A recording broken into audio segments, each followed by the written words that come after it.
قيام الساعة. اللهم علمنا ما ينفعنا وانفعنا بما علمتنا وزدنا علما. سبحانك لا علم لنا إلا ما علمتنا إنك أنت العليم الحكيم. اللهم يا معلم إبراهيم علمنا ويا مفهم سليمان فهمنا. اللهم أرنا الحق حقا وارزقنا اتباعه وأرنا الباطل باطلا وارزقنا اجتنابه. اللهم إنا نسألك حبك وحب من يحبك وحب عمل يقربنا إلى حبك يا رب العالمين. اللهم يسر ولا تعسر، رب تمم بالخير، اللهم آمين. أما بعد، السلام عليكم ورحمة الله وبركاته. Alhamdulillah,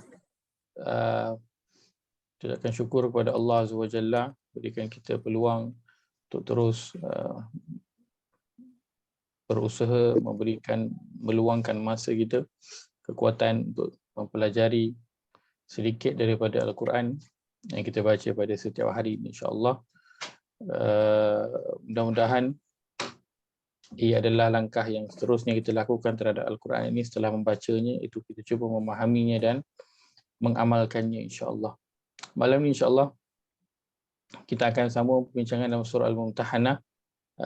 Saya mohon maaf, sepatutnya kita ada tadabbur ayat suruhan dan juga larangan.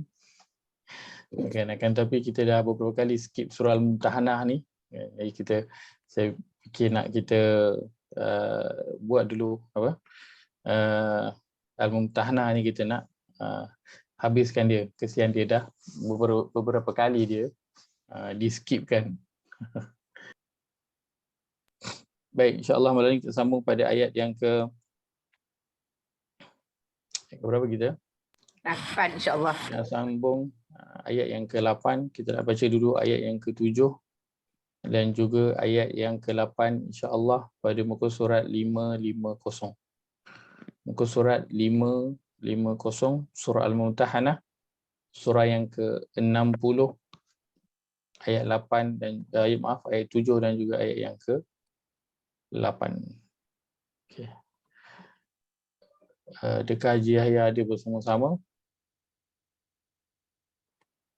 Lama saya tak dengar suara Haji Yahya. Haji Yahya ada ke? Okey ke? Saya tak perasan. Ada Ustaz? Alhamdulillah ada. Sorry. Technical issue. Tak apa.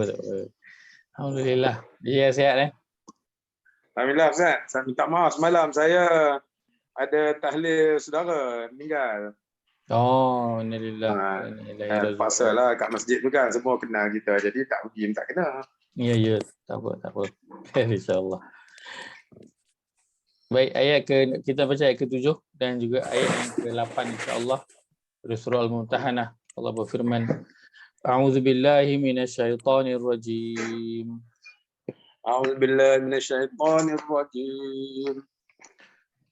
Asallahu an yaj'ala bainakum wa bainal ladzina 'adaitum minhum mawaddah. Asallahu an yaj'ala bainakum wa bainal ladzina 'adaitum minhum mawaddah. Wallahu qadirun wallahu ghafurur rahim. Wallahu qadirun wallahu ghafurur rahim.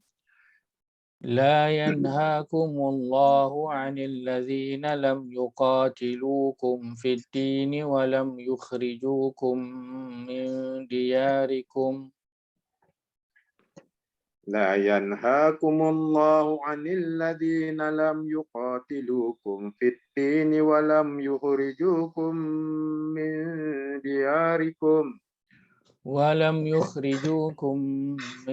دياركم أن تبروهم وتقسطوا إليهم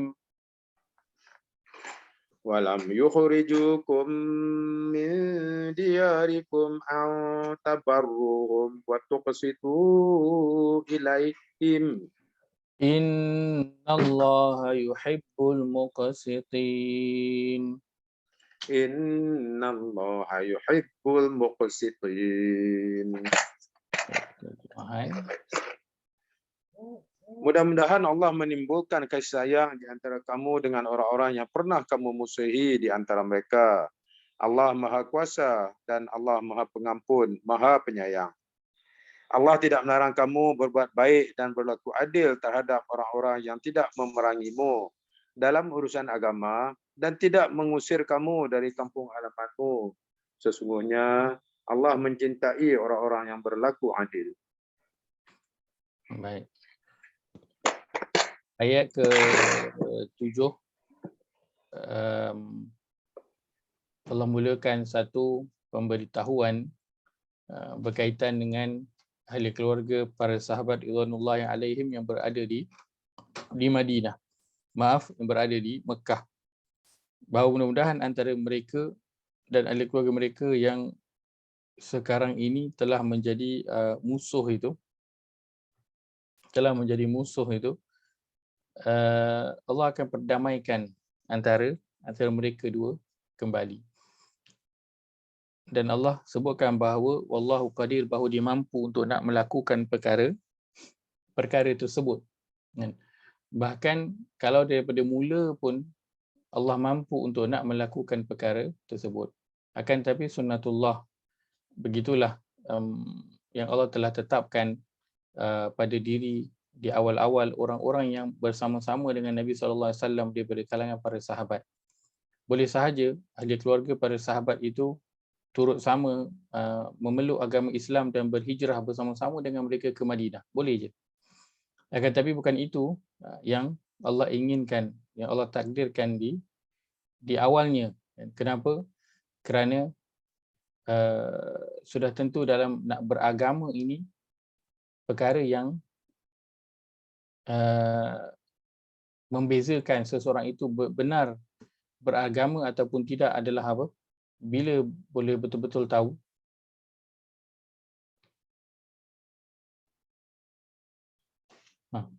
Bila seorang tu dia boleh betul-betul tahu adakah dia benar-benar beriman ataupun tidak.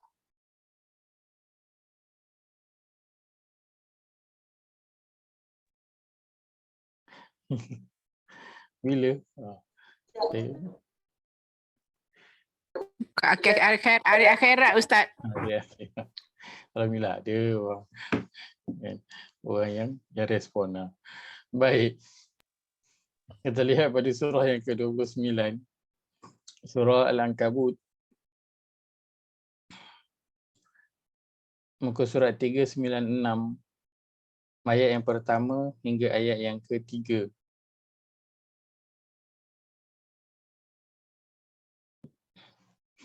Surah Al-Ankabut, surah yang ke-29, ayat pertama hingga ayat yang ketiga, muka surat 396. Baik. Allah berfirman, Jaya kena unmute kat sini. A'udzu billahi minasyaitonir rajim. A'udzu billahi minasyaitonir rajim. Bismillahirrahmanirrahim. Bismillahirrahmanirrahim. Alif Lam Mim. Alif Lam Mim. Ahasiban nasu an yutraku an yaqulu amanna wa hum la yuftanun. Ahasiban nasu an yutraku an yaqulu amanna wa hum la yuftanun. Walaqad fatanna alladhina min qablihim. Walaqad fatanna alladhina min qablihim. فَلَيَعْلَمَنَّ اللَّهُ الَّذِينَ صَدَقُوا وَلَيَعْلَمَنَّ الْكَاذِبِينَ. Fala ya'lamanna Allahu alladhina sadaqu wa la ya'lamanna al-kadhibin. Terjemahan. Alif Lam Mim. Apakah manusia mengira bahawa mereka akan dibiarkan hanya dengan mengatakan kami telah beriman dan mereka tidak diuji? Dan sungguh kami telah menguji orang-orang sebelum mereka. Maka Allah pasti mengetahui orang-orang yang benar dan pasti mengetahui orang-orang yang dusta. Baik, maka mengapa? Antara sebab Allah tidak menjadikan ataupun tidak mentakdirkan. Allah sebutkan wallahu qadir, Allah adalah Tuhan yang mampu untuk nak melakukan sesuatu yang mustahil mengikut pada keinginan dia. Kenapa Allah tidak mentakdirkan ahli keluarga, para sahabat itu, dan pasangan ataupun anak-anak dia minimum, kalaulah bukan seluruh kaum ataupun kabilahnya itu beriman, minimum pasangan dan juga ahli keluarga, ibu dan juga ayah. Para sahabat itu memeluk Islam dan berhijrah bersama-sama ke Madinah. Kenapa Allah tidak mentakdirkan itu di awal-awal? Kerana Allah sebutkan di sini, adakah manusia itu menyangka bahawa dia akan dibiarkan untuk berkata kami telah beriman. Wahum la yuftanun, sedangkan dia tidak diuji. Dan kenapa Allah nak membiarkan para sahabat itu diuji? Dia kata walaqad fatanna alladhina min qablihim, tujuannya fala ya'lamanna Allahu alladhina sadaqu wa la ya'lamanna al-kadhibin. Agar dengan ujian itu diketahuilah orang-orang yang sebenar-benarnya beriman, golongan yang pertama. Dan nyata pula yang diketahuinya tentang orang-orang yang berdusta. Sadaku maksudnya apa? Abu Bakar As-Siddiq. Abu Bakar As-Siddiq Benar. So sadaku di sini Kan. maksudnya benar. Kazib, ni Musailamah Al-Kazzab. Kazib, dusta. Dusta, Dusta. penipu, pembohong. Baik. Ini lawanlah dua, kan, sedekah dan juga kadzaba. Benar dan juga dusta. Apa yang benar dan apa yang dusta? Dengan ujian ini, yuftanun ataupun fatanna ini, nak diketahui. Allah sebut bahawa dia nak mengetahui, sedangkan Allah telah mengetahui pada awalnya. Kan, tetapi Allah nak Nabi dan juga setiap daripada diri itu mengetahui di manakah kedudukannya. Kerana setiap orang boleh mendakwa bahawa dia adalah orang yang beriman. Setiap orang. Tak ada siapa yang akan menghalang seseorang untuk mengatakan bahawa saya adalah orang yang beriman. Tak ada siapa yang akan menghalang. Akan tetapi Allah nak memberitahu kepada Nabi, para sahabat, dan juga untuk kita, Allah nak kita sendiri melihat adakah benar dakwaan kita tersebut ataupun kita adalah orang yang berdusta dengan dakwaan tersebut. Seorang boleh kata saya beriman, tapi adakah benar dakwaan itu ataupun dia adalah satu dakwaan yang dusta. Sebab itu untuk mengetahui perkara tersebut, Allah biarkan orang-orang yang berkata saya beriman dengan apa? Dengan yuftanun ataupun fatanna. Root wordnya apa? Ya. Tidak sama root word dengan perkataannya adalah fitnah. Fatanun. Fitnah. Fatanun. Fatana. Fa, ta dan juga nun. Masya-Allah. Boleh nampak root word tu terror tu. So, daripada root word tu boleh pergi cari dalam kamus. Mahal tu boleh nampak root word. Root wordnya sama dengan root word fitnah. Dan fitnah ini terjemahannya diletakkan sebagai ujian. Ataupun cobaan. Baik. Dan kita ketahui dalam Quran banyaklah perkataan yang membawa maksud juga ujian ataupun cobaan. Cuma apa beza fitnah berbanding dengan perkataan-perkataan yang lain dalam Al-Quran. Dalam Al-Quran kita ada juga bala kan. Bala bala. Kita ada juga dalam Al-Quran gunakan perkataan bala, terjemahannya ujian juga. Kenapa di sini Allah gunakan fitnah? Baik, apa bezanya dengan yang lain? Bezanya ialah baik, kita dah lalu ayat ni, dah biasa baca ayat ni, tapi saya nak ambil daripada surah yang lain. Ayat yang sama tetapi kita ambil daripada surah yang kita tak biasa sangat. Ayatnya kita biasa. Surah Al-Anfal ayat yang ke-28. Surah Al-Anfal ayat yang ke-28. Muka surat 180. Muka surat 180. Surah Al-Anfal surah yang ke-8 ayat yang ke-28. Allah berfirman, A'udzu billahi minasyaitonir rajim. أعوذ بالله من الشيطان الرجيم.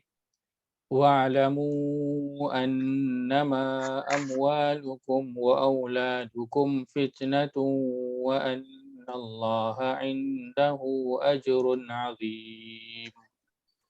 واعلموا أنما أموالكم وأولادكم فتنة وأن الله عنده أجر عظيم. Terjemahan. Dan ketahuilah bahwa hartamu dan anak-anakmu itu hanyalah sebagai cubaan, dan sesungguhnya di sisi Allah ada pahala yang besar. Wa'lamu annama amwalukum wa auladukum fitnah. Perkataannya adalah fitnah. Terjemahannya adalah ujian. Baik, maka Allah sebut pada ayat tadi surah Al-Ankabut tadi, Allah adakah manusia itu menyangka dia akan dibiarkan berkata kami beriman sedangkan dia tidak diuji, dan perkataan yang digunakan adalah yuftanun.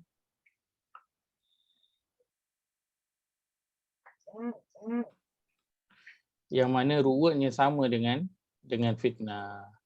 Kenapa digunakan yang sama dengan fitnah? Baik, fitnah ini maksudnya adalah ujian, dan ujian dalam bentuk apa? Dia adalah ujian yang paling dekat dengan hati. Dia adalah ujian yang paling dekat dengan hati. Dia bukan ujian yang berbentuk fizikal, tapi dia ujian yang dekat dengan ujian terhadap sesuatu yang dekat dengan hati. Sebab itu dalam ayat ini Allah kata wa'lamu annama amwalukum wa auladukum, harta dan anak itu adalah fitnah. Allah gunakan perkataannya fitnah. Maksudnya sesuatu ujian yang ujian itu dekat dengan hati. So, dia jadi lebih mencabar. Dua perkara ini, harta dan juga anak. Maka sebab itu Allah pada ayat yang ke-7 dia menyebut bahawa dia boleh mendamaikan ahli di kalangan sahabat dan juga ahli keluarganya yang kaum kerabatnya yang bermusuh, dan Allah mampu untuk melakukan itu. Ini ayat yang Allah sebutkan ketika mana nak dekat-dekat dengan Fathu Mekah, iaitu pada tahun berapa Hijrah Fathu Mekah?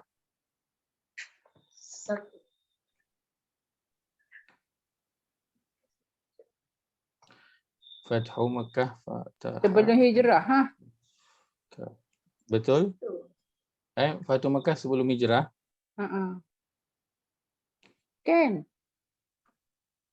Fathu Mekah selepas hijrah. Selepas ke? Kan? Nabi dari Hudaybiyah kan. Nabi dari Mekah berhijrah ke Nabi berhijrah ke Madinah, itu dah panggil satu hijrah. Ke Madinah. Kan? Betul? Lepas tu dia balik ke Mekah untuk Fathu Mekah. Oh, macam tu Ingatkan Jadi, sebelum dia berhijrah ke Madinah tu dah buka Fathu Mekah. Masya-Allah. Belum. Kalau Mekah dah buka, Nabi memang tak berhijrah lah. kan. Okey. Sebab Nabi kata di Mekah, kan, waktu nak keluar daripada Mekah tu Nabi kata dekat Mekah, wahai Mekah, engkau adalah bumi yang paling aku cintai. Kalaulah bukan kerana orang-orang yang berada di dalam engkau ni yang mengusir aku, maka aku tak akan keluar daripada engkau. Nabi sayang sangat, kan, dengan Mekah. So, waktu tu belum lagi Fatu Mekah. Sebab tu berhijrah ke Madinah, kumpul kekuatan, kemudian balik ke Fatu Mekah. Baik, Fatu Mekah pada tahun ke berapa hijrah? Sekarang pada tahun yang ke-8, hijrah. Baik. Kiranya dah berada di Madinah 8 tahun. Yang mana sebelum itu dah berada di Mekah berapa tahun sebelum berhijrah ke Madinah? Lama tak Nabi di Mekah sebelum berhijrah ke Madinah? 13 tahun. Dah 13 tahun dah. Ada kat sini. Kan? Dekat sini dah 8 tahun. Barulah Allah turunkan ayat ini. Maka total berapa tahun semua? Total 21 tahun. 21 tahun umur apa? Umur apa? Umur boleh pergi mengundi. 21 tahun. Baik. Kenapa Allah perlu tunggu 21 tahun kalau Allah itu Qadir, Maha mampu, Maha kuasa nak melakukan, nak mendamaikan. Kenapa perlu 21 tahun? Itulah dia yang Allah nak tengok siapakah daripada kalangan orang-orang yang bersama-sama dengan para sahabat itu. Fala ya'lamannallahu allazina sadaqu wa la ya'lamannal kazibin. Allah nak tengok siapakah dia orang yang benar dakwaan iman dia dan siapakah dia orang yang berdusta. Mungkin kalau sekejap-sekejap orang boleh tahan. Orang boleh tahan. Di Mekah, kenapa tak tolong waktu di Mekah? Sebab waktu ni waktu mula-mula. So waktu ni yang paling nak tengok siapa yang betul-betul setia. Waktu ni tak ada apa-apa. Kan? Dia macam waktu orang baru mula kahwin, baru nak mulakan hidup. So fasa awal tu yang paling mencabar sekali lah. Kalau dah kahwin dengan orang tu dah siap-siap kaya, dia kurang thrill sikit. So fasa Mekah, dia fasa yang paling mencabar. Sebab itu dalam surah At-Taubah Allah sebutkan la yastawi minkum man anfaqa min qablil fathi wa qatal. Tak sama orang yang berinfak dan berjihad, keluar berperang sebelum pembukaan Fathu Mekah dan juga selepas. Allah kata tak sama.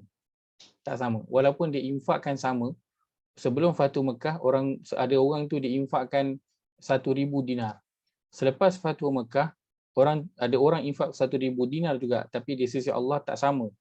Sebab apa? Sebab keadaannya dah berbeza.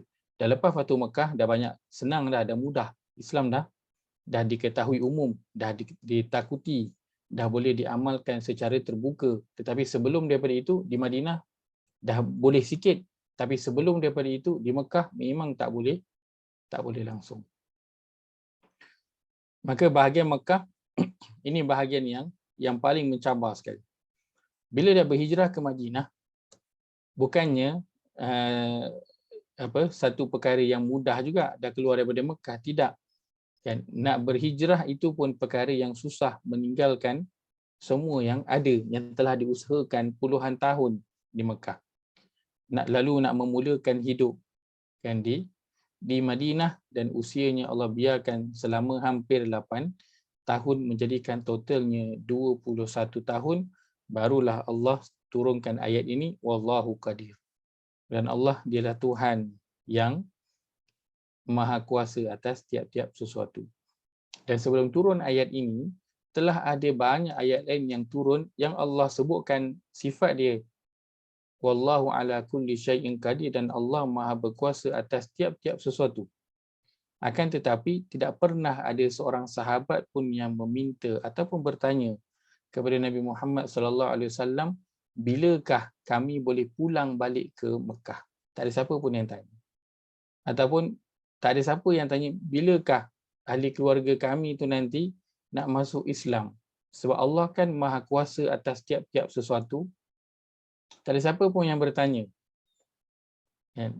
Kerana apa? Kerana para sahabat yang telah mendapat pendidikan di Mekah dan setelah itu di Madinah, mereka adalah orang yang sudah tahu bahawa nak berkata saya beriman itu akan datang dengan yuftanun, akan datang dengan satu fitnah yang ataupun ujian yang sangat berat yang dekat dengan hati. Sebab kadang ujian kalau yang berbentuk fizikal, ujian yang berbentuk fizikal kadang orang boleh tahan kalau hatinya kuat.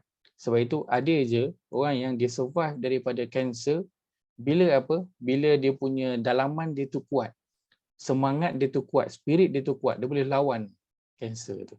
Tapi orang yang tubuh badannya sihat, masih muda, tapi dia rasa down dalam dirinya tu, dia rasa depressed, apa akan jadi pada tubuh badan dia? Akan jadi lemah, sakit, boleh jadi macam orang tua dah. Sebab apa? Dalamnya tu yang tak sihat.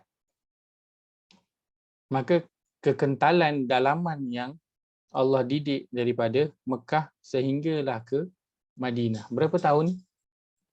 21 tahun. 21 tahun. Dah habis macam-macam dah. Kalau para sahabat, kalau muhajirin itu dah habis, semua dah tinggalkan. Hijrah tu tinggal selai sepinggang tu. Sampaikan siapa? Mus'ab bin Umair, seorang yang paling kaya, yang handsome dan kaya di Mekah pun sehelai sepinggang berhijrah ke Madinah, tinggalkan semua dia punya kekayaan. 21 tahun mereka dibiarkan yuftanun, diberikan ujian yang dekat dengan hati. Lalu Allah berikan kabar gembira tentang bolehnya mereka kembali ke Mekah, dan insya-Allah ahli keluarga mereka akan memeluk agama Islam. Allah akan berikan hidayah kepada mereka. Maka ini kalau kita telusuri dari sudut masa yang ada dalam ayat yang ke-7 ini.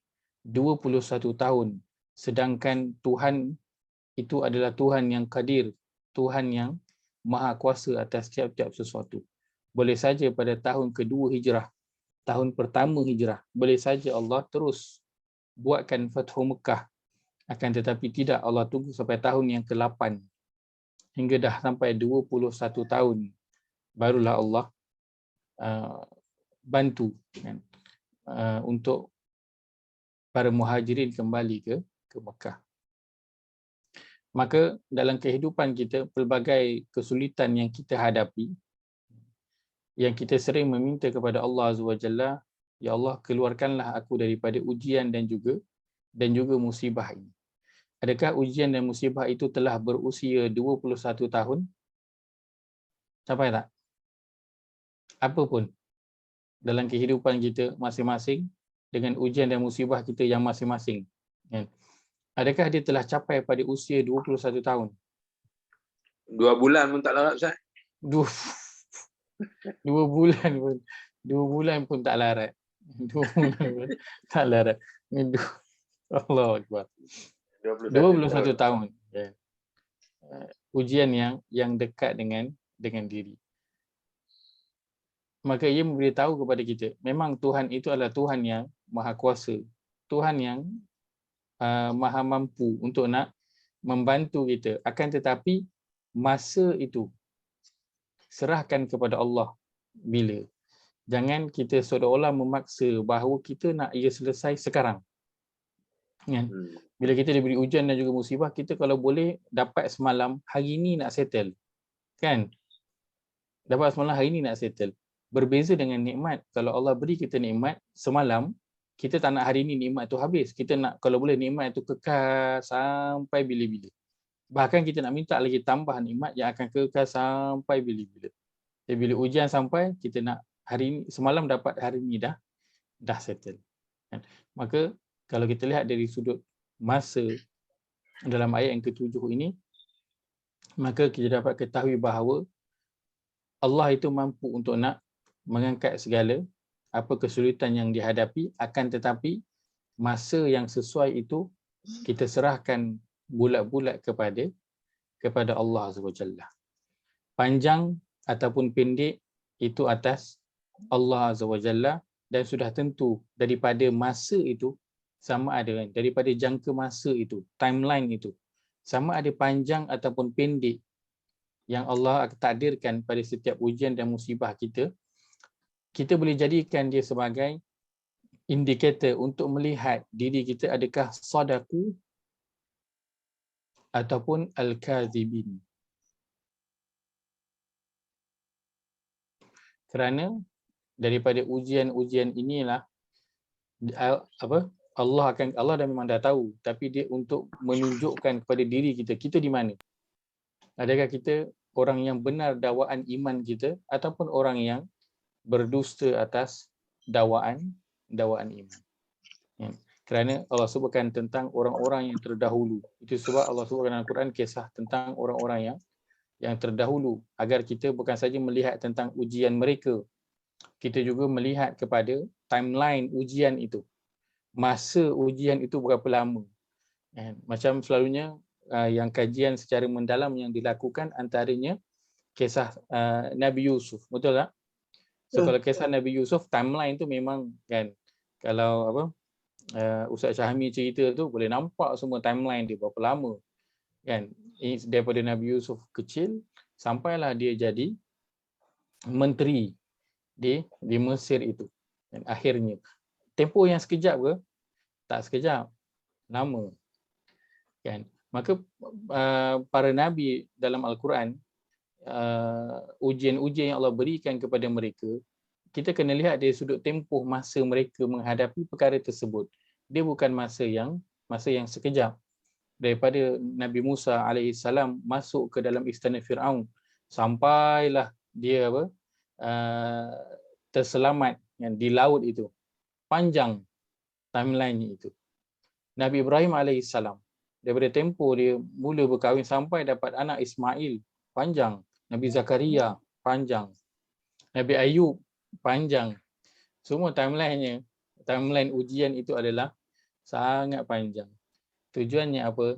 Nak tengok fala ya'lamannallahu alladhina sadaqu wa la ya'lamannal kadzibin. Nak tahu orang tu benar tak dakwaan iman dia ataupun dia telah berdusta dengan dakwaan iman. Sebab nak mendakwa sesuatu perkara dia mudah. Mudah aja kita nak claim apa-apa. Sangat mudah, claim je lah.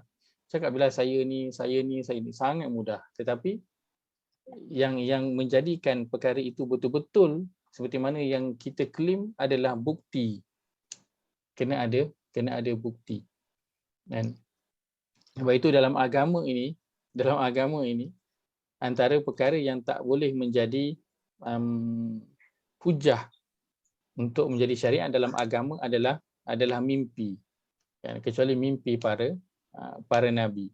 Itu boleh dikira sebagai masuk dalam bab syariat. Tapi untuk orang lain, orang awam, saya mimpi saya dapat zikir ini dan juga ini, saya dapat amalan ini dan juga ini, itu tak boleh menjadi satu hujah ataupun rujukan dalam agama. Kerana setiap orang boleh dakwa apa sahaja yang dia nak dakwa, boleh claim apa sahaja yang dia nak claim. Dia boleh kata saya adalah keturunan Raja Sulu. Dia boleh claim lah kan, tapi mana bukti dia kan? Saya adalah Sultan Melaka.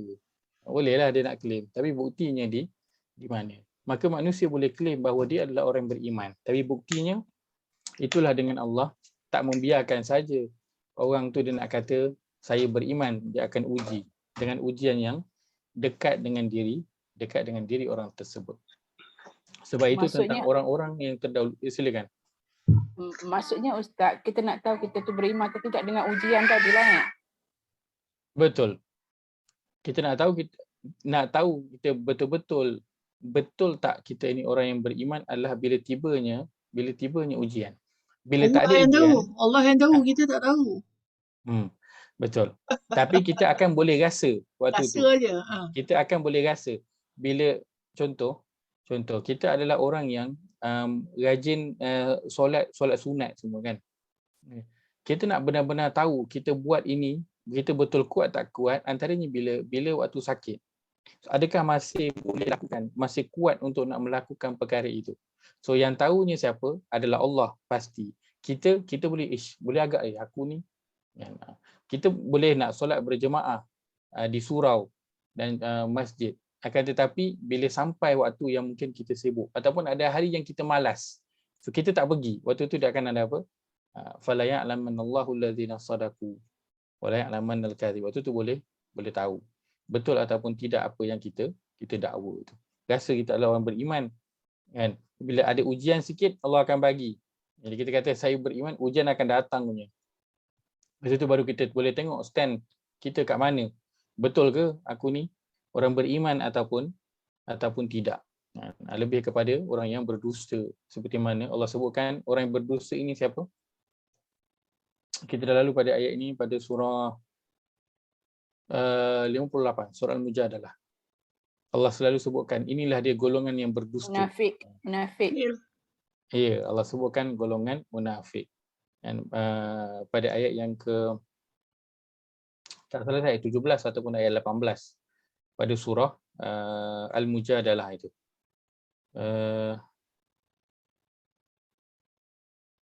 Ayat ke-19, istahwaza alaihim syaitan fa ansahum zikrullah. Ayat sebelum itu. Allahumma salli Muhammad.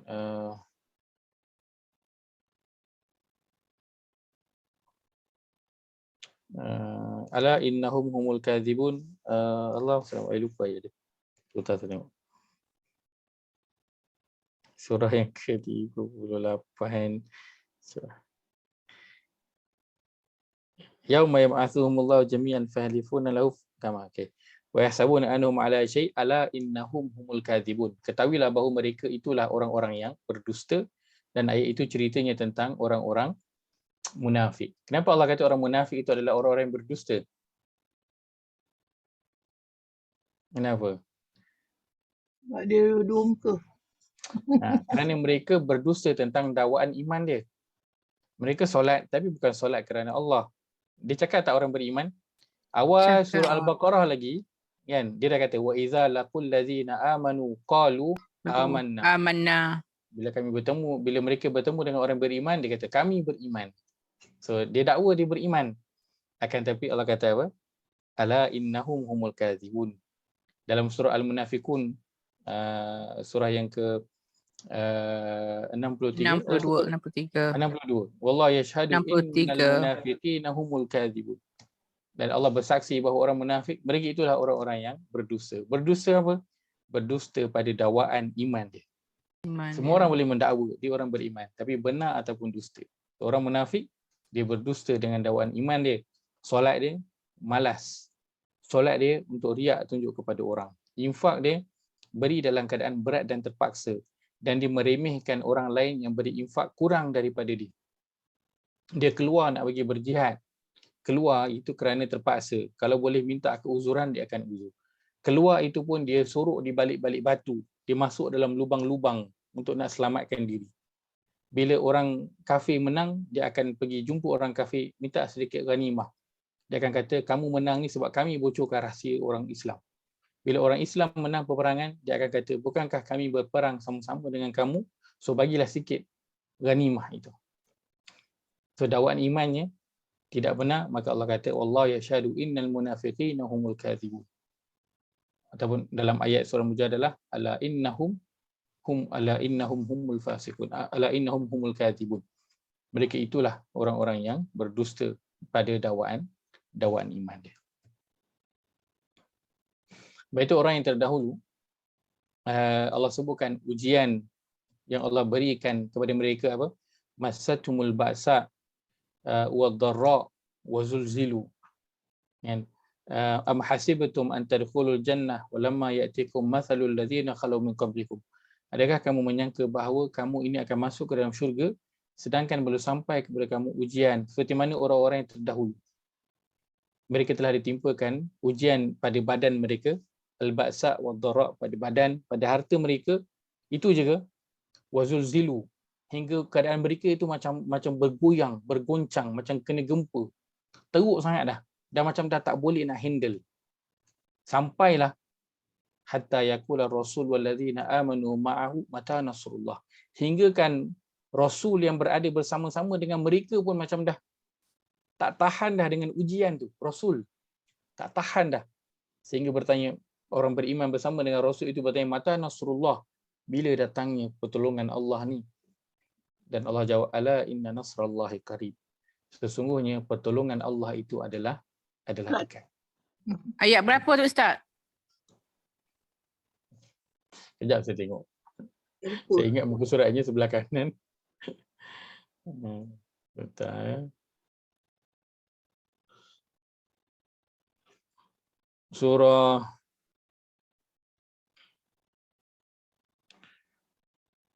Al-Baqarah, surah yang kedua ayat 214.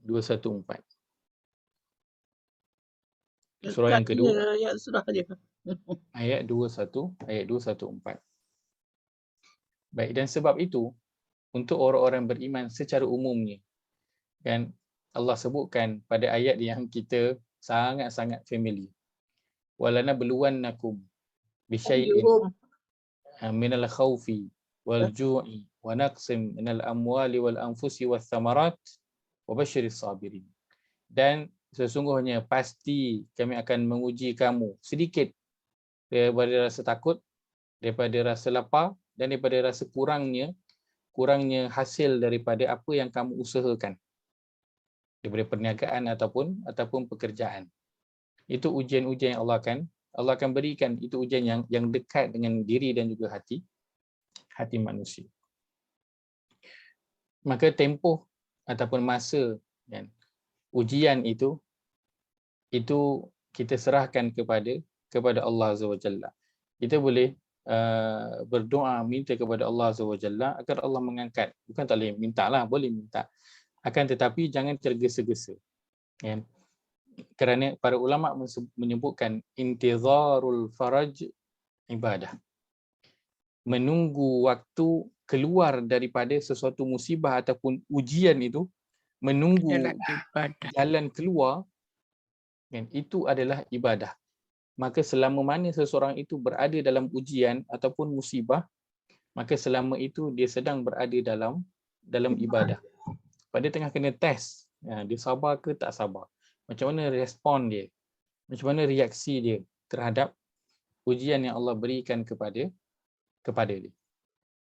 Dan tempoh masa itu selalunya dia bukan, kalau kita lah, bukan masa yang dekat kalau mengikut pada sejarah-sejarah yang Allah sebutkan dalam Al-Quran.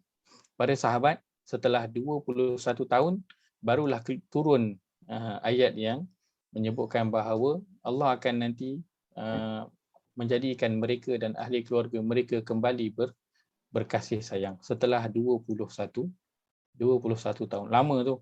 Kalau dia terpisah dengan anak dia, waktu tu anak dia baru lahir, umur setahun ataupun umur 6 bulan, dia jumpa balik anak dia dah 21, 22 tahun. Dia pun tak kenal dah anak dia. Dia dah tak kenal dah. Besar sangat tempoh. Ibadah tu ayat 156 ke Ustaz? Yang mana? Yang pasal bersabar. Walana beluwannakum. Betul. Ayat 156. 155, 156. 157 Allah jawab kan? Betul. Allah sebutkan ulaika alaihim salawatu min rabbihim wa rahmah. Allah sebutkan. Allah ampunkan, Allah bagi nikmat dan Allah bagi petunjuk. Betul. Tapi sebut inna lillahi wa inna ilaihi raji'un dulu kan? Lepas tu baru sabar kan? Betul. Sebut inna lillahi wa inna ilaihi raji'un dan kembalikan semuanya kepada Allah Azza wa Jalla. Kembalikan semuanya. Bila masa Allah nak bagi jalan keluar, nak selesaikan, nak angkat musibah, serahkan semuanya, kembalikan semuanya kepada Allah Azza wa Jalla. Bagaimana caranya? Kembalikan kepada Allah Azza wa Jalla. Tempoh ujian ini yang panjang, inilah yang akan menjadikan seseorang itu betul-betul layak ataupun tidak dengan dakwaan iman dia. Kalau katakan ketika mula-mula dia mendakwa saya orang beriman, tapi sebenarnya dalam diri dia belum betul-betul lagi beriman, maka dengan ujian yang panjang ini juga Allah nak membersihkan diri dia daripada kotoran-kotoran ataupun karat-karat kemunafikan yang ada dalam diri dia. Maka terus diberikan kepada dirinya ujian dan juga musibah. Maka sebab itu yang perlu dibimbangi ialah, sering sebutkan sebelum ini, apabila seseorang itu hidupnya tidak ada ujian ataupun musibah. Hidupnya hanya mudah je, tak ada masalah. Dengan pasangan tak ada masalah, dengan anak tak ada masalah, kerja tak ada masalah, pendapatan, perniagaan tak ada masalah, tak ada masalah dengan jiran, tak ada masalah apa-apa. Ada sikit-sikit. Semua je hidup dia. Maka waktu itu dia perlu risau kerana tidak ada orang beriman yang benar beriman yang tidak diuji oleh Allah Azza wa Jalla. Tempoh masa ini kenapa Allah letakkan panjang? Kerana hanya yang betul-betul nak bertahan, yang betul-betul yang pure je akan bertahan. Dia macam kita nak asingkan emas daripada benda asing yang lain. Waktu saya di Yaman dulu. Ya saya. Ustaz, adakah maksud Ustaz tadi tu dalam diri kita manusia ni tetap ada sifat kemunafikan tu Ustaz? Baik, tidaklah kita katakan sifat kemunafikan, akan tetapi dia adalah bisikan daripada syaitan yang akhirnya menimbulkan sifat-sifat kemunafikan dalam diri. Sifat bisikan-bisikan daripada syaitan. Sebab itu kadang ada orang dia nak buat baik tapi akhirnya jadi tak baik. Niatnya jadi terpesong jadi tak baik. Ada orang yang daripada mula-mula buat memang dah tak baik dah. Ya, sebab memang syaitan daripada sebelum nak buat sesuatu dia dah mula membisikkan. Tengah buat dia bisik, selepas dah buat pun dia akan membisikkan sesuatu. Maka kita bukanlah nak sifat-sifat kemunafikan itu ada dalam diri kita. Walaiyazubillah, kita takkan nak. Akan tetapi dia adalah bisikan-bisikan yang syaitan masukkan dalam diri kita, amalan-amalan yang syaitan telah hiaskan, yang akhirnya mungkin kita terjebak, kan, kita terlajak kan, beberapa kali dalam amalan ataupun dalam perbuatan kita. Maka ia dibersihkan dengan ujian-ujian dan juga musibah yang Allah berikan agar kita punya mindset, cara pandang kita betul-betul lurus mengikut cara yang Allah nak. Jadi boleh tak Ustaz, kalau adakah kita dibolehkan, sebab kita ni manusia. Kadang-kadang terlintas juga, ya awak lah, kenapalah sampai macam ni. Adakah kita ni boleh cakap macam tu Ustaz?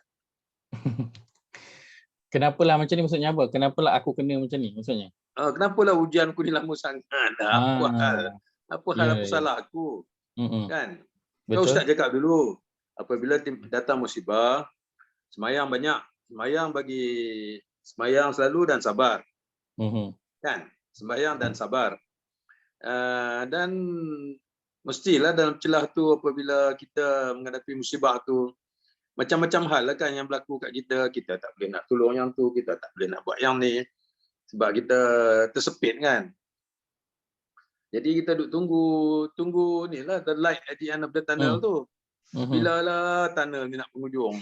Boleh ke kita kalau kita macam dia merungut juga tu Ustaz tu, saya tak tahulah kan, kalau saya tu kadang-kadang dia terkeluar juga, sampai bila? Salah ke kita Ustaz kalau kita cakap macam tu? Baik. Ada 1.6 tu tak boleh kan? Dia suruh ucapkan innalillah, lepas tu terus bersabar, jangan merungut. Jangan mengeluh. Nah, itulah jangan mengeluh. Baru dia masuk dalam kategori sabar. Kalau tak, dia tak jadi sabar.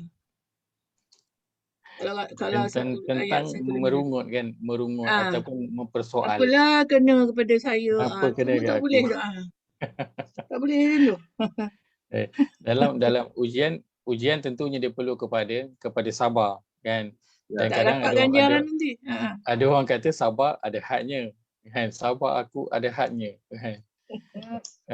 Maka bagaimana kalau kita tak sengaja merungut ataupun kita duk merungut kan, ataupun kita memang duk merungut, kenapa belum lagi, kenapa macam-macam usaha dah buat, kenapa belum lagi. Kadang usaha dari sudut duniawi dah buat kan, nak cari duit lebih ke apa ke, sudut ibadah dah buat tapi masih belum lagi kan? Dan kita duk tertanya-tanya dan kadang-kadang tu merungutlah.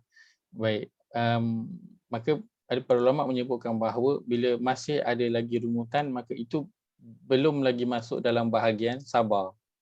Kerana yang perlu ada pada ujian itu, dia sabar dan tanpa menyebut-nyebut.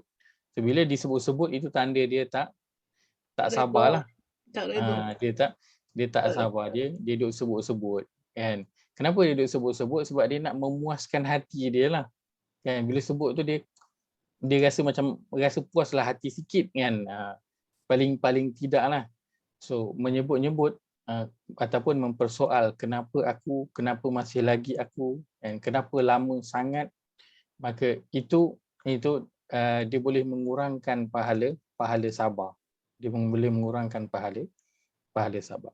Maka untuk sabar dengan ujian dan juga musibah, ia datang sekali dengan redha terhadap perkara tersebut. Dan nak capai kepada tahap itu, itulah dia perlu kepada satu usaha yang sangat-sangat kuat dalam nak menghadapi sesuatu ujian. Kita nak orang boleh bila orang buat dekat dia, bila sesuatu orang lain buat dekat kita, dia berbeza dengan kita bersabar tanpa menyebut-nyebut dengan kita bersabar dan menyebut-nyebut. Ada beza kan. Sebab kadang kalau orang tu dia sabar tapi dia sebut-sebut, maka dia dah macam tak sabarlah tu. Dan dia sabar, dia tak marah orang tu, dia tak balas pun orang yang buat tak baik dengan dia. Tapi dia duk sebut-sebut, dia duk cerita-cerita kat orang. Aku ni memang aku sabar je dengan dia ni kan. Dia duk buat aku macam ni, aku tak balas, aku sabar je. Tapi dia duk ceritalah dekat orang semua. Kan? Maka itu tak termasuk pada bahagian sabar tu, kira tak sabar. Sabar adalah apa yang sampai pada dia bolehlah dia tarik nafas tu, rasalah sesak dada tu dan tak ada keluar apa-apa pun daripada mulut dia. Dia tahan diri dia. So, kerana sabar dia adalah menahan diri dia. Dan dia innalillahi wa inna ilaihi raji'un, dia serahkan semuanya kepada Allah Azza wa Jalla. Itu masuk pada bahagian sabar. Kerana kalau kita nak bandingkan dengan apabila kita mendapat nikmat, kan, kita tak pernah pun melakukan perkara yang sama. Maksudnya bila dapat sahaja nikmat, kita tak pernah pun kata, ya Allah, kenapa aku lagi dapat? Kenapa aku dapat banyak ni? Hari tu dah dapat, ni dapat lagi. Kan? Hari tu dah naik pangkat lagi. Hari tu dah dapat gaji banyak, baki ada lagi, dapat lagi. Kenapa aku, ya Allah, kenapa aku? Kenapa sampai hari ni aku masih lagi sihat? Kenapa bukan orang lain sihat? Kenapa aku yang sihat, ya Allah? Kenapa aku yang dapat rumah yang selesa, kereta yang mewah? Kenapa bukan orang lain? Kita redha dengan rezeki. Ustaz, saya nak tanya satu. Boleh saya tanya? Kalau kita memang kena ujian, memang banyak ujian, patut orang tanya kita apa khabar. Kita kata alhamdulillah. Banyak ujian, very very tough. Can we say that way? Alhamdulillah, cakap alhamdulillah. Boleh kita cakap macam tu? Boleh. Sudah tentu itu Maka jawapan yang tepat. mintakan dia doakan kita supaya kita punya masalah dipermudahkan, macam ya. Boleh ya? Untuk jawapan alhamdulillah, bila orang bertanya khabar sedang kira dalam ujian yang berat, itulah jawapan yang tepat. Yang Nabi SAW, hadis yang kita telah pernah sebutkan sebelum ini. Dua keadaan Nabi SAW yang Aisyah radhiyallahu anha ceritakan. Nabi bila dia berdepan dengan satu situasi ataupun keadaan yang dia seronok, dia suka, Nabi akan ucapkan alhamdulillah allazi bi ni'matihi tatimmus salihat. Segala puji bagi Allah, dengan nikmatnya sempurnalah segala kerja-kerja ataupun amalan-amalan yang baik. Dan bila Nabi berhadapan dengan satu situasi yang Nabi tak berapa suka, buat satu perkara tak jadi, fail, kan? Interview tak lulus, projek tak dapat, ada bangun pagi sakit, maka Nabi akan ucapkan alhamdulillah ala kulli hal. Segala pujian, kesyukuran bagi Allah atas setiap keadaan. Maksudnya dia kembalikan semuanya kepada Allah. Apa pun keadaan yang Allah dah takdirkan kepada dia, dia puji, berterima kasih kepada Allah Azza wa Jalla, dan dia bersabar atas keadaan yang Allah telah takdirkan kepada dia. Dan kalau kita nak sebutkan hadis kita dah bacakan pada sesi yang lepas, tentang kita dalam ujian, dalam kehidupan, ujian itu kadang-kala datang silih berganti dan tempoh yang lama dan yang susah-susah kan, yang mencabar ujian tu. Akan tetapi dalam hadis Nabi SAW sebutkan tidak ada seseorang yang paling bersabar melebihi daripada Allah Azza wa Jalla. Ma ahadun asbara min adza min Allah. Tak ada siapa yang paling bersabar lebih daripada Allah Azza wa Jalla atas ujian yang ditimpakan kepada dia. Iaitulah apa? Allah, hamba itu melakukan dosa dan juga maksiat. Bahkan ada yang melakukan syirik, mentaati selain daripada Allah Azza wa Jalla, akan tetapi Nabi kata dia terus memberikan rezeki, terus memberikan nikmat kepada orang tersebut. Kita kalau sakit hati dengan seseorang, kita akan, kalau anak kita duit belanja, potong. Kalau staff gaji, potong dia punya allowance ke, potong dia punya apa-apalah, kita akan tahan. Kalau di politik itu dia tahan peruntukan dekat kawasan-kawasan yang tertentu. Sakit hati punya pasal. Akan tetapi Allah, dialah zat yang paling sabar antara mana-mana makhluk yang ditimpakan dengan ujian seberat mana. Kerana manusia ini terus menerus dalam kehidupan dia melakukan dosa dan juga kesalahan, tapi Allah terus menerus memberikan rezeki dan juga nikmat kepada hamba tersebut. Tak pernah pun Allah tahan, tak pernah Allah tahan-tahan. Tak ada. Maka apalah sangat kita dalam kehidupan ini bersabar dengan ujian yang Allah berikan. Dan para sahabat, minimum dalam ujian ini 21 tahun dia bersabar nak kembali boleh bertemu dengan ahli keluarga. Ustaz, Jazakallah Silakan. khair. kalau kita sakit hati kat diri sendiri macam mana Ustaz? Sakit hati diri sendiri. Yelah macam kata saya lah, selalu ambil sembahyang 3-4 kali, saya marah lah saya main buntut lah perut saya, apa benda nak terkentut je ni. Ganggu lah. Saya tak marah lah, tapi saya marah sendiri. Betul tak? Masya Allah. Itu realiti tau. Saya punya ahli keluarga saya ada menghadapi masalah yang itu juga. Allah Akbar. Marah kat diri sendiri. Apapun lah yang kita tengok, kalau kita marah yang betul-betul dalam daripada hati, bersungguh-sungguh punya marah, kadang-kadang kita geram kan. Tapi kalau geram yang marah-marah yang manja-manja kan, sikit-sikit itu tak apalah. Marah yang daripada lubuk hati aku menggeram betul lah dengan diri aku. Maka itu juga masuk pada bab sabar kan. Sabar dengan diri sendiri, kerana ada orang yang Allah uji dia dengan penyakit-penyakit tertentu yang ada pada diri dia. Kan? Ada orang yang antaranya macam Tourette's tu. Dia kena sabar dengan diri dia. Kan? Orang yang penyakit Tourette's. Dia yang dia tak boleh kontrol sebahagian daripada anggota badan. Ada orang tu dia dah bersiap-siap kan. Tangan dia automatik kotorkan muka dia. Dia dah duduk depan nak makan, tangan dia automatik ambil makanan, tepik dekat muka dia. Dia ada time yang dia tak boleh kontrol dia punya tangan dia. Tourette's berbeza lah kan, tapi antaranya itu. Ada sebelum ni virus kejap, grup Tourette's di Malaysia, orang muda. So mengganggu dia orang punya aktiviti harian. Bukan nak kisah nak pergi bekerja dia kata memanglah lagi orang tak ambil, orang gelakkan kan.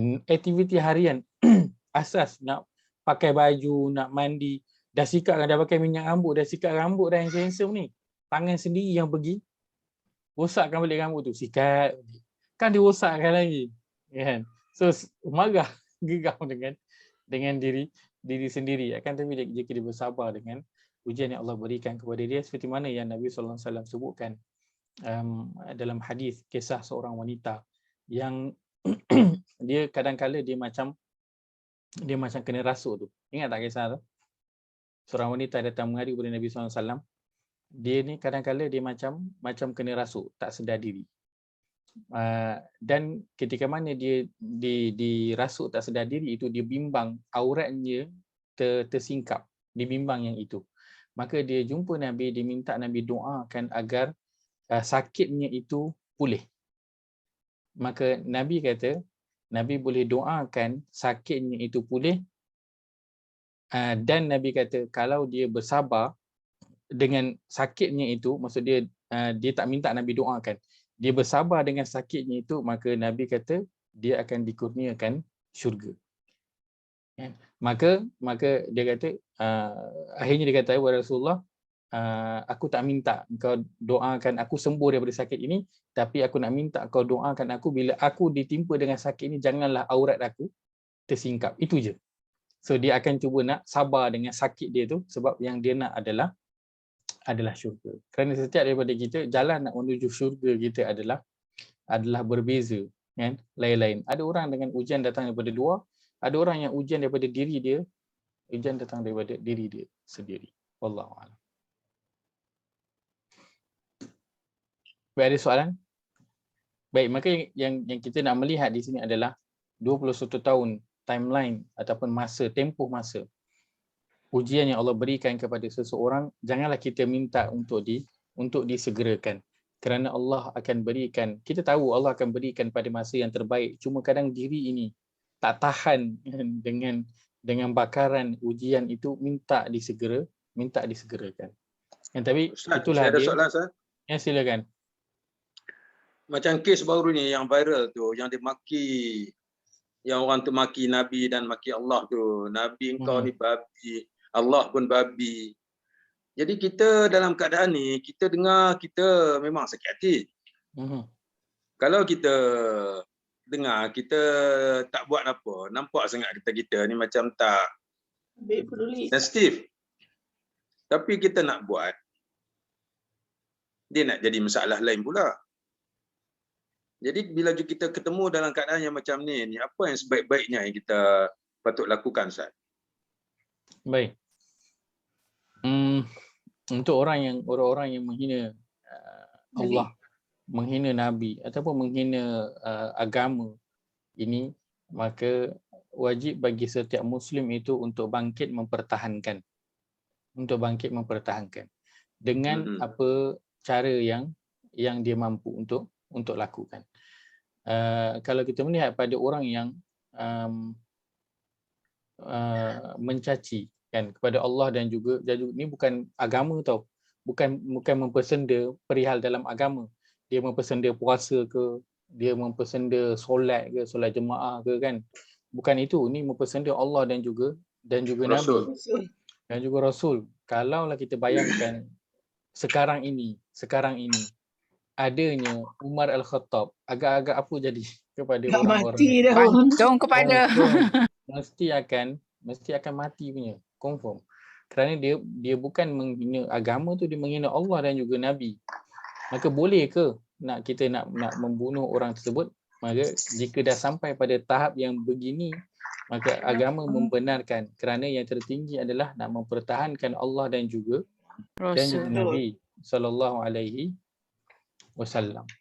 Dan kalau orang yang dalam diri dia, apabila dia mendengar orang menghina Nabi sallallahu alaihi wasallam,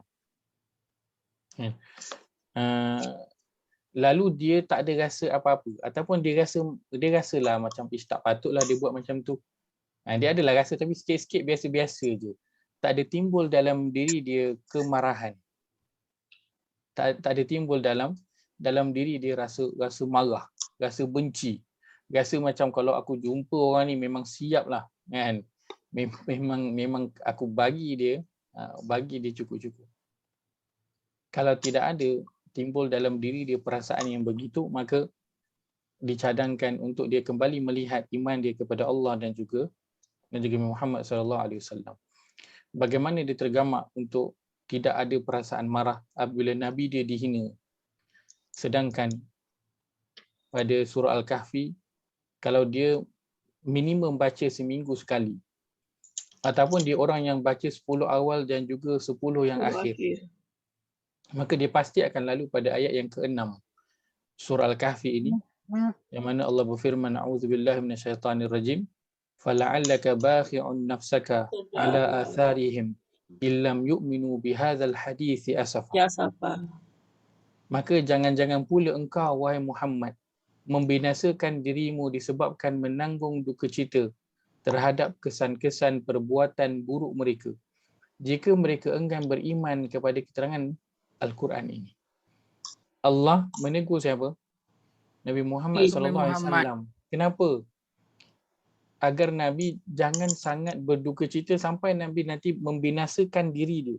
Duka citanya Nabi, Allah bimbang nanti sampai Nabi ini boleh Makan jatuh diri. sakit teruk, merosakkan diri Nabi. Sebab apa?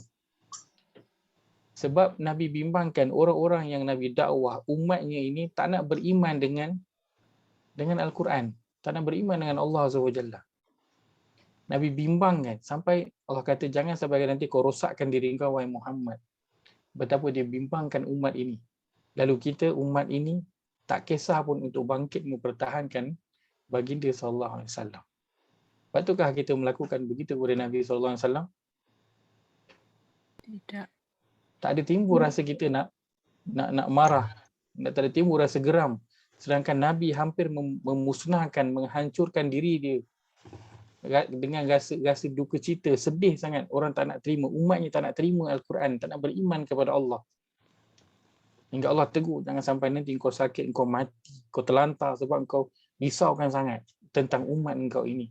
Tapi umat dia, bila Nabinya dihina, dia mengambil itu macam satu perkara yang tak ada apa-apa.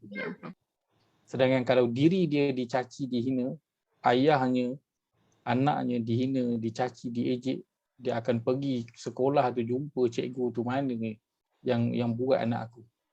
Dia akan pergi jumpa mana office, mana bos yang bully aku punya anak. Tapi dengan Nabi, dia tidak bangkit seperti itu. Sedangkan Nabi ini bermati-matian, hampir nak membinasakan diri dia, merosakkan diri sebab bimbangkan umat ini yang tidak mahu beriman kepada Allah dan juga kepada Al-Quran. Hari ini jika tidak ada yang bangkit, gelombang nak bangkit mempertahankan Nabi, maka kita boleh lihat indikator di manakah tahap keimanan umat ini, yang terutamanya di masyarakat kita di Malaysia, di dalam komuniti kita, di dalam rumah kita dan juga di dalam diri kita.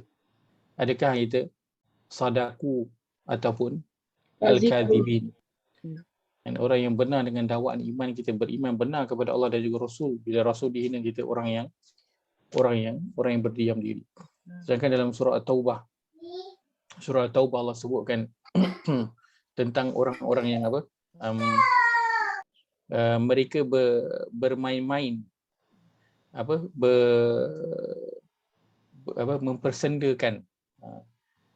mempersendakan Allah dan juga apa yang berada dalam agama ini. Allah sebutkan pada surah yang ke-9 ayat yang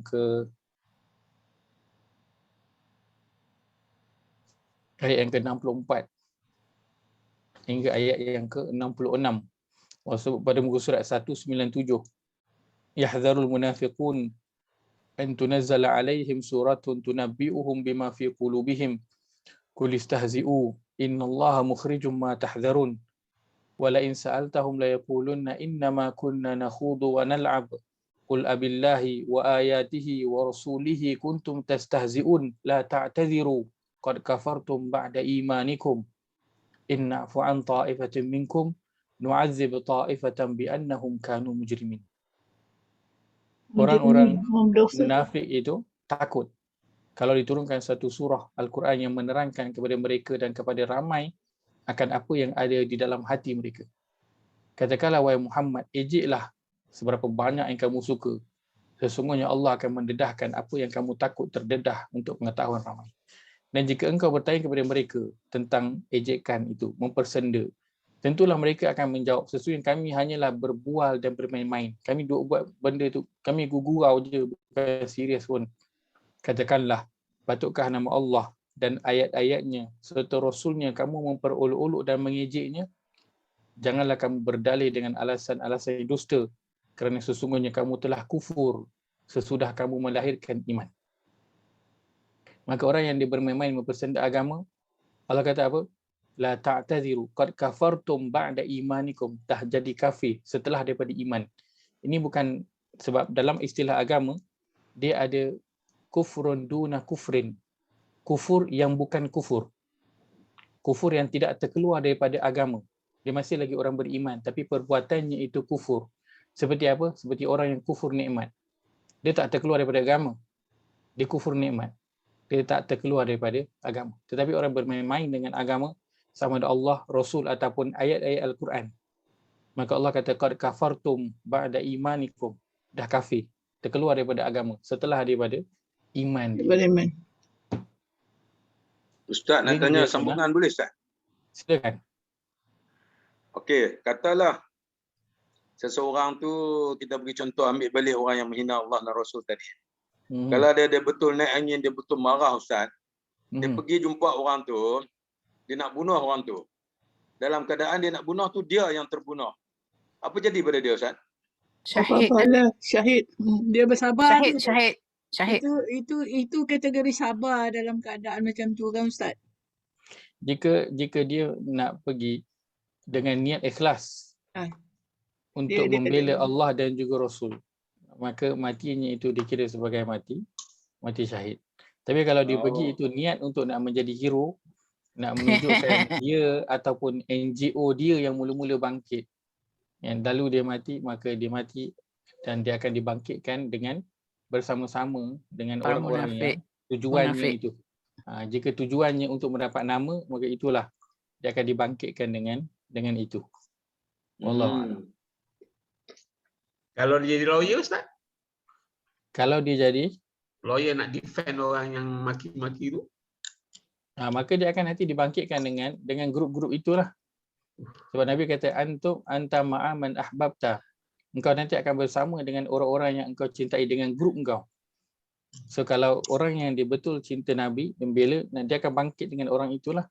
Tapi kalau dia grupnya itu dia mengidolakan orang lain, dia lebih prefer cara hidup orang yang tertentu selain daripada Nabi dan juga agama, maka nanti dia akan dibangkitkan dengan orang tersebut walaupun dia orang Islam, tapi dia mengidolakan orang lain, membela orang lain, maka dia akan dibangkitkan dengan itu. Tak ada pembela dia tu. Ustaz, betul ke dulu orang selalu cakap kalau jadi peguam ni sebelah kaki dah masuk neraka dah? Itu ada disebutkan dalam hadis Nabi sallallahu alaihi wasallam, tapi itu bukanlah nak bagi tahu jangan jadi lawyer. Itu untuk supaya berhati-hati, jangan jadi lawyer. Taklah. Kena ada orang Islam yang jadi lawyer. Cuma kena sangat berhati-hatilah. Kan dia macam nak mendapatkan takwa. Takwa tu macam umpama jalan di tempat yang berduri. Kan? Kalau orang yang jalan di tempat yang penuh dengan berduri. So kalau orang nak buat conclusion, senang je, ustaz ikut jalan lain, jangan ikut jalan tu. So tak dapatlah takwa tu. Kalau tak ikut jalan tu, dia kena jalan, dan jalan tu kena berhati-hati. Betul. Assalamualaikum Ustaz. Waalaikumsalam. Ya Haji Zanal. Ayat 6 tadi surah Kahfi Ya saya. Jangan membinasakan diri kamu.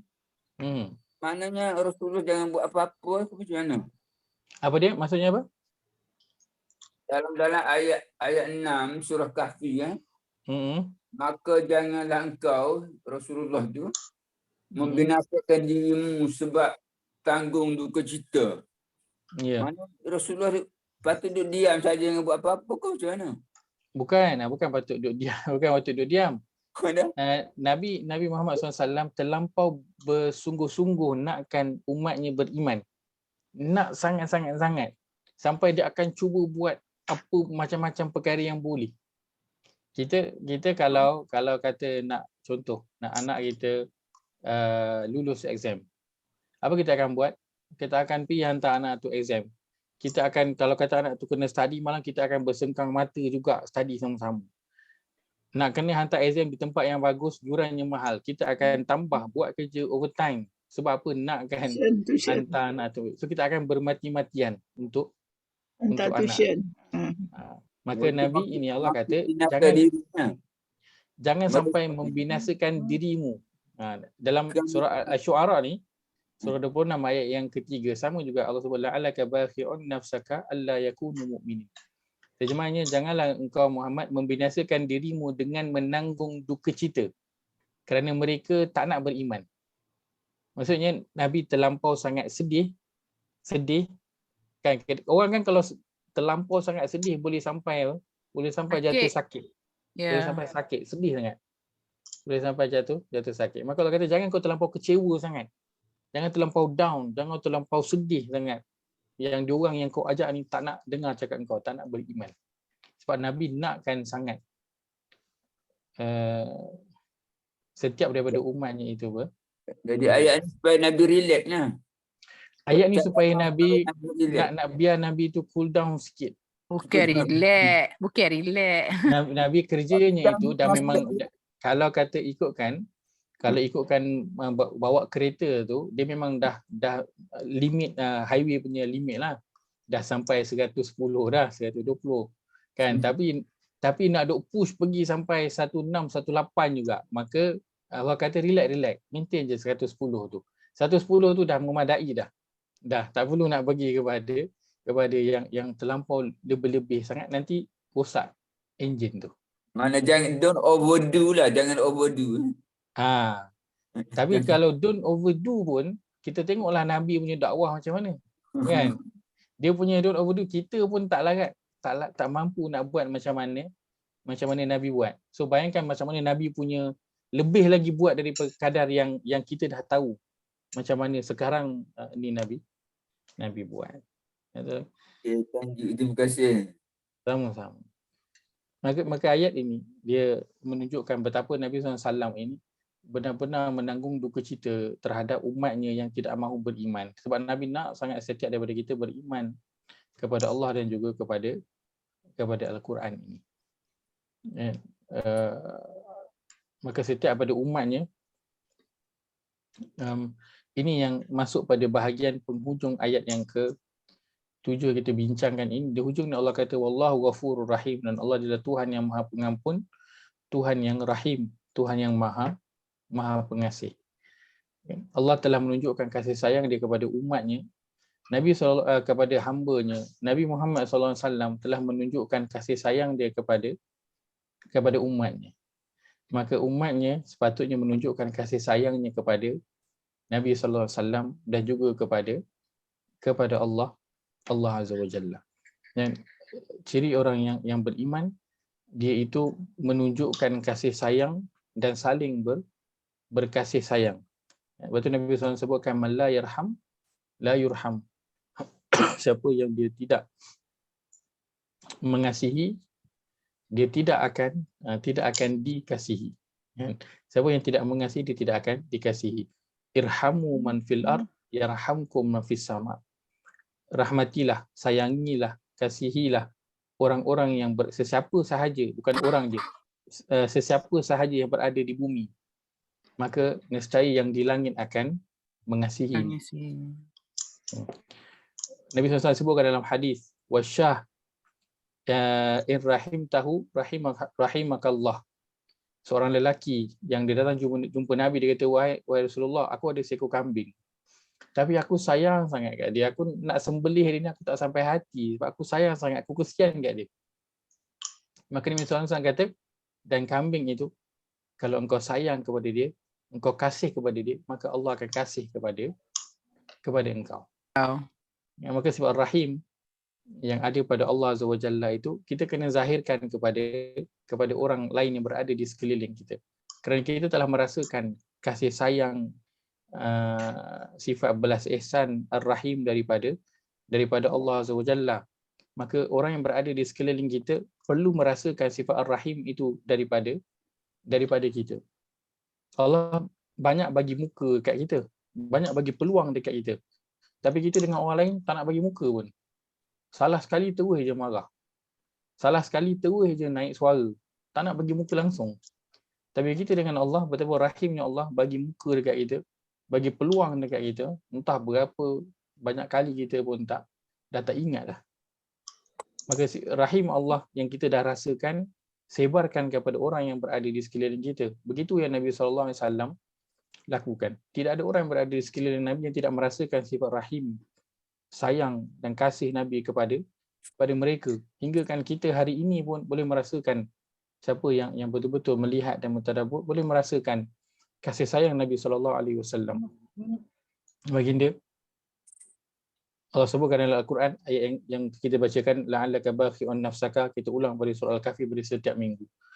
Baginda menyimpan satu permintaan, satu hajat yang mana Allah berikan untuk setiap Nabi. So setiap Nabi dah gunakan dah. Dan Nabi kata, aku simpan hajat aku, permintaan aku itu sebagai syafaat untuk umatku nanti pada hari kiamat. Maka kita merasakan, walaupun Nabi dah tak ada, tapi kita merasakan kalau kita baca daripada Al-Quran, kita baca daripada hadis Nabi SAW, kita akan dapat merasakan kasih sayang Nabi SAW. Allah sebutkan dalam ayat terakhir pada surah Taubah, laqad ja'akum rasulun min anfusikum azizun alaihi ma anittum harisun alaikum bil mu'minina raufur rahim. Telah datang kepada kamu seorang rasul yang dia itu terasa berat pada diri kamu apa yang kamu semua tanggung. Kita yang Nabi rasa berat terhadap apa yang kita tanggung. Sesungguhnya telah datang kepada kamu seorang rasul dari golongan kamu sendiri, itu Nabi Muhammad SAW, yang menjadi sangat berat kepadanya sebarang kesusahan yang ditanggung oleh kamu, yang sangat tamak, iaitu yang sangat menginginkan kebaikan bagi kamu. Dan inilah yang menjawabkan Nabi SAW jadi apa? Yang buatkan Nabi jadi nak membinasakan dirinya tu, yang Allah bagi peringatan tu, yang Allah tegur. Yang sangat tamak, iaitu menginginkan kebaikan bagi kamu, dan ia pula menumpahkan perasaan belas serta kasih sayangnya kepada orang-orang yang beriman. Maka daripada ayat ini tak boleh kita rasakan betapa Nabi ini sifat rahimnya itu dia limpahkan kepada kita semua. Dan wabil mu'minina raufur rahim, dan ia pula menumpahkan perasaan belas serta kasih sayangnya kepada orang-orang yang beriman. Jika belum boleh merasakan sifat rahim, belas ihsan, sayang Nabi ini, maka belajarlah sirah Nabi SAW. Belajar satu persatu, perlahan-lahan. Boleh baca buku sirah, boleh ikuti siri tentang sirah Nabi daripada mula sampai wafatnya Nabi SAW, untuk nak merasakan sifat ar-rahim, belas ihsan, kasih sayang Nabi ini kepada umatnya. Kena cari, kena dapatkan perasaan rahim, kena rasakan perasaan kasih sayang Nabi kepada kita. Mudah-mudahan kita dengan itu akan menghargai Al-Quran yang ada di depan mata, akan menghargai Nabi yang kita sebut-sebut dalam solat kita, dalam tahiyat kita, dalam selawat kita. Dapat menghargai, merasakan kasih sayangnya walaupun kita tak pernah lagi berjumpa dengan baginda, tapi baginda benar-benar rindu kepada kita untuk berjumpa. Menyebutkan kita adalah ikhwani, yang adik-beradikku, teman rapatku, yang baginda sangat rindu untuk nak berjumpa, dan baginda sangat kagum kepada orang-orang yang tak pernah nampak dia tetapi beriman, percaya, sayang kepada dia. Maka buat sesuatu untuk kita dapatkan, rasakan kasih sayang Nabi SAW dalam diri kita daripada Al-Quran, dan yang paling mudah daripada sirah Nabi SAW. Kerana baginda dah merasakan sifat rahimnya daripada Allah Azza wa Jalla, lalu dia sebarkan sifat rahim itu kepada orang-orang yang berada di sekeliling baginda. Dan begitu juga selepas itu para sahabat melakukan perkara yang sama, menyebarkan kasih sayang di antara mereka. Dan hingga sampailah kepada zaman kita ini, sifat ar-rahim, balas ihsan, kasih sayang sesama muslim ini sudah semakin pudar. sedangkan Nabi Muhammad dan orang-orang bersama dengan baginda itu Muhammadur Rasulullah walladzina ma'ahu asyidda'u 'alal kuffar ruhama'u bainahum. Muhammad dialah Rasul Allah dan orang-orang yang bersama dengan dia mereka sangat keras terhadap orang-orang kafir dan mereka sangat penyayang kepada sesama mereka orang-orang beriman, orang-orang Islam. Maka betapa kasih Alhamdulillah sayang Ustaz. antara orang beriman yang dah mula pudar, ya. Dan kasih sayang dengan orang bukan Islam semakin kuat. Lebih selesa kita berurusan dengan orang yang bukan Islam, menunjukkan kita punya perhatian berbanding dengan perhatian kita kepada sesama Islam, paling dekat dengan ahli keluarga kita, dengan adik-beradik kita, dengan kaum, dengan jiran-jiran, dengan orang-orang yang berada dalam komuniti kita. Maka sebarkan dalam ayat ini, Kasih tumpahkan perasaan rahim, kasih sayang yang kita dah rasakan daripada Allah Azza wa Jalla dalam kehidupan kita dengan pelbagai nikmat yang Allah telah berikan. Sebarkan kepada orang lain, orang yang berada di sekeliling kita, hatta kepada binatang-binatang yang ada. Kerana pada setiap orang yang kita sebarkan, kita berikan kepada mereka kasih dan juga sayang kita itu, walaupun mungkin kita tak ucapkan, kan, tetapi dia terzahir dengan perbuatan ataupun perkataan kita, kita tak tahu yang mana satu Allah akan lihat dan Allah akan jadikan ia sebagai sebab kita masuk ke dalam syurga. Sebagaimana kisah, ingat tak? Kisah, bukan ingat tak, saya rasa semua akan ingat. Kisah orang yang memberi minum kepada anjing yang kehausan. Tahu. Dia beri minum itu sebab apa? Sebab perasaan kasihan dia kepada anjing itu. Sayang dia kepada anjing itu. Akhirnya dia dimasukkan ke dalam syurga. Kenapa? Kerana solat dia yang banyak, puasa dia, infak dia, tak hanya kerana sebekas, kan, beberapa teguk air yang diberikan kepada anjing, yang diberikan kerana kasihan dan juga sayang dia kepada binatang tersebut. Maka itu tak tahu mana satu dan di mana, kepada siapa sayang, perhatian, kasih yang kita berikan itu, kita tak tahu mana satu yang Allah akan jadikan dia penyebab untuk kita masuk ke dalam syurga. Mungkin perbuatan itu kita rasakan biasa, tetapi pada orang yang terkena perbuatan itu, dia rasa sangat tersentuh, dia rasa sangat-sangat berharga. Mungkin RM5 yang kita keluarkan kita rasa biasa, tapi orang yang dapat itu dia rasakan itu satu pemberian yang sangat besar, yang boleh mengeluarkan dia daripada ujian yang dia sedang hadapi. Ujian simple, dia tengah lapar, ataupun dia tak cukup duit nak telefon family, tak cukup duit nak repair motor, tak cukup duit nak isi minyak. Simple. RM5 tak memusnahkan kehidupan kita, tapi kita berikan dengan perasaan kasih dan juga sayang.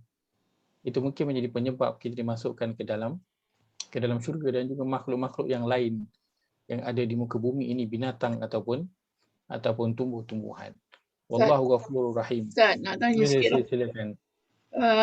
Benar ke actually sifat rahim daripada Allah tu diberikan sedikit kepada kaum wanita? Tu yang dalam dia bagi rahim tu. Rahim. Okey. Itu sebab dia sayang dia lain pada anak-anak apa semua kan. Pada keluarga, kasih sayang dia tu melebihi segala-galanya kan. Ya. So adakah mereka ni senang nak dapat ganjaran daripada Allah nanti? Sifat rahim dia ada, sentiasa ada. Nabi SAW sebutkan penghuni neraka yang paling ramai adalah itulah tu, wanita. Ustaz ni potong betul lah. Orang nak tanya lain, dia jawab lain kan. Penghuni neraka yang paling ramai adalah wanita. Jadi adakah wanita ada susah benar masuk syurga? Nabi SAW sebutkan dalam hadis, seorang wanita kalau dia solat 5 waktu, kalau dia berpuasa, dia jaga suami dia dengan baik, maka dia boleh masuk pintu syurga mana-mana yang dia nak. 8 pintu syurga, dia boleh masuk mana-mana pintu yang dia nak. Dia nak masuk semua pun boleh ya? Masuk semua pun boleh. Orang nanti Allah akan ambil satu ibadah yang mungkin kita tak tahu ibadah kita mana yang Allah terima. Banyak. Kita tak tahu. Mungkin Allah hanya akan pilih satu. Itu pun kalau ada satu ibadah yang kita buat yang kena pada 8 pintu tu. Kalau tak kena, tak kenalah. Aduh. Tetapi wanita, dia mana-mana pintu, bukan pintu yang pilih dia yang pilih pintu. So dia lagi hebat.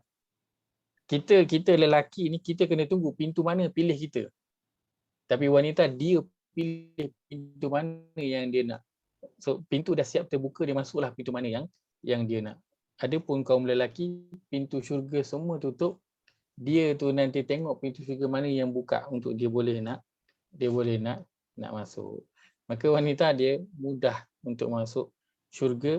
Dia jaga solat dia jaga puasa dia, dia jaga kehormatan, diri dia, dia taat kepada suami dia, maka dia boleh masuk syurga pada mana-mana pintu sahaja.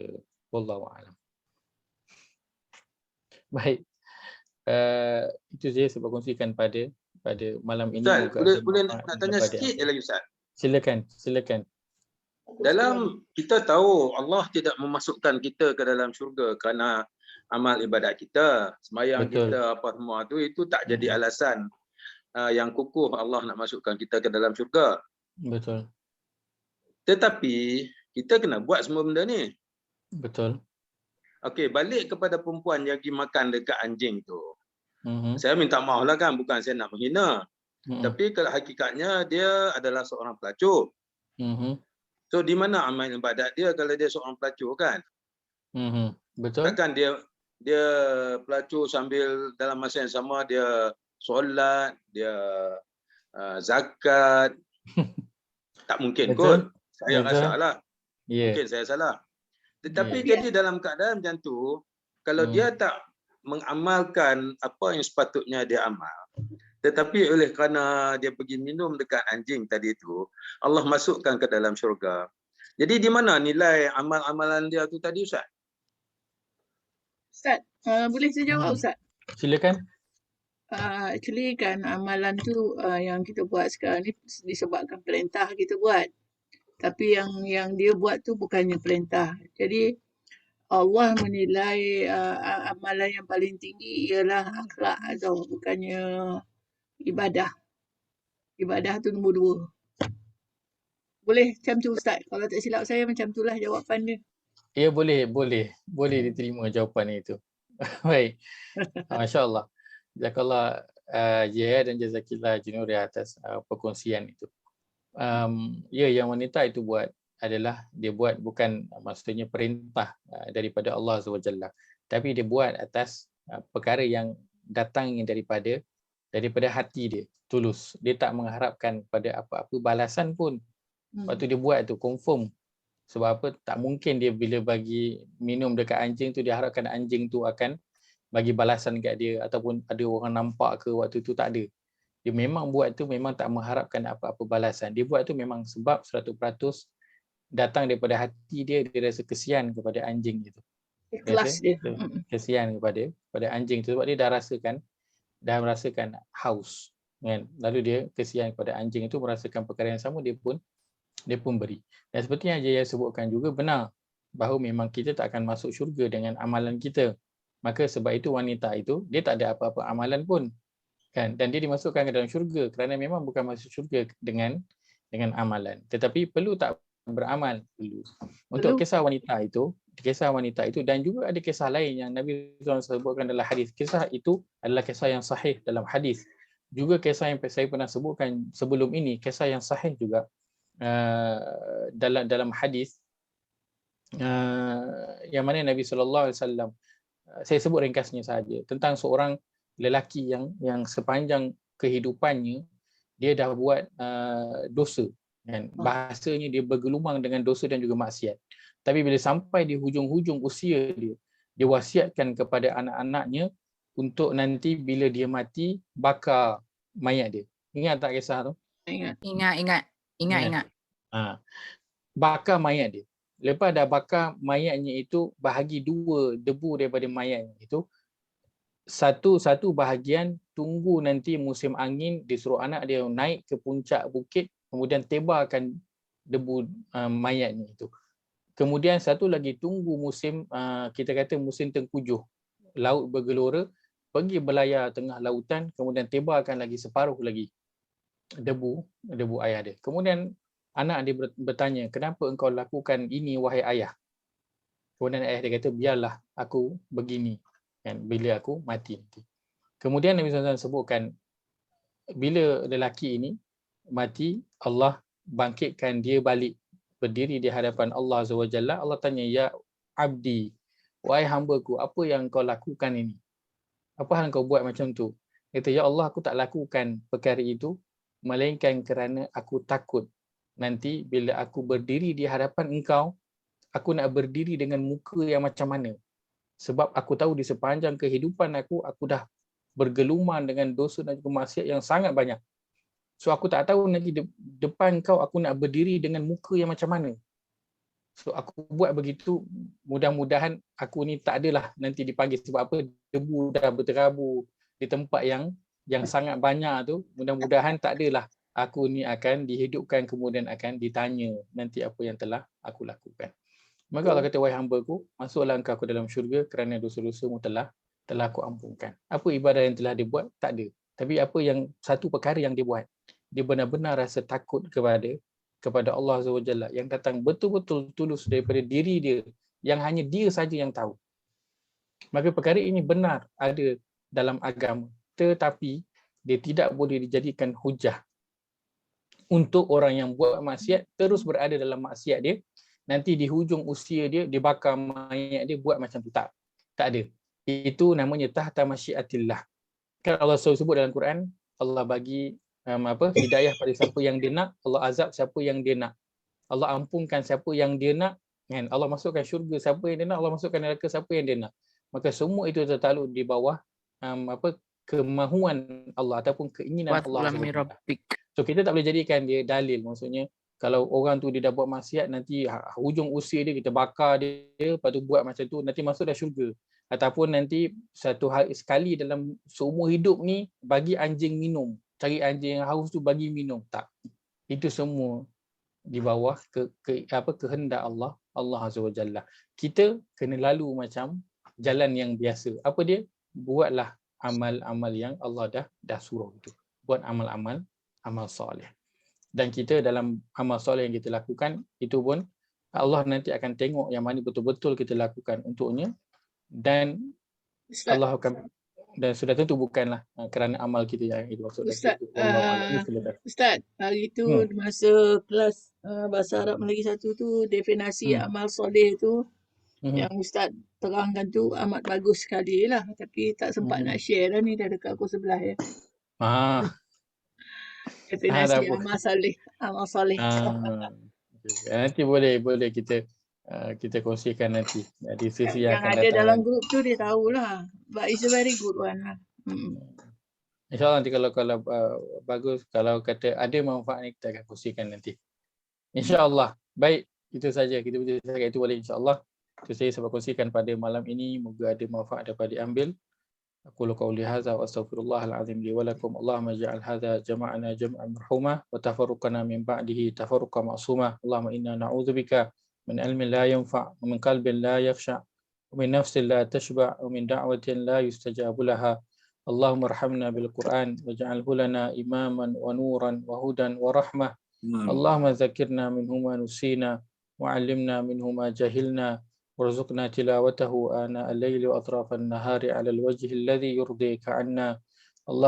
اللهم اجعلنا من أهل القرآن الذين هم أهلك وخاصتك. ربنا اغفر لنا ولإخواننا الذين سبقونا بالإيمان ولا تجعل في قلوبنا غلا للذين آمنوا ربنا إنك رؤوف رحيم.